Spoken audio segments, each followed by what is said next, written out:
আসসালামু আলাইকুম everyone, welcome back to my channel Tabassum inspiration. আমার ছাদের সব গাছগুলোর মধ্যে একটা প্রিয় গাছ এই পার্পল হার্টের গাছটা। তো অনেকেই বলবে যে প্রিয় বলেও তারপরে এত অযত্নে থাকে। আগেই বলেছি যে আমার সময় সুযোগের অভাবে আর নিজের কিছু কারণের জন্য ছাদে ওঠা সমস্যা ছিল, মানে ছাদের পরিচর্যা আমি করতে পারিনি।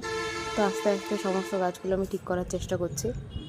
তো এই আগাছাগুলো হয়েছিল, এগুলোকে ঠিকমতো ফেলে দিয়ে গাছের গোড়াটাকে আলগা করে দিয়ে তারপরে ভালো মতো জল টল দিয়ে কিছুদিন পরে সার বীজগুলো দেওয়া শুরু করব, কারণ এখন কিছুদিন বৃষ্টি হচ্ছে বলে আমি কিছুই প্রয়োগ করতে পারছি না। তারপরে গাছগুলো এমনিই তাজা হয়ে উঠবে, একটু পরিচর্যার অভাবে আর কি, অযত্নের অভাবে গাছগুলোর আমার এই দশা। তো এই ভিডিওটা এই পর্যন্তই, আবার নেক্সট ভিডিওতে দেখা হচ্ছে। আল্লাহ হাফেজ।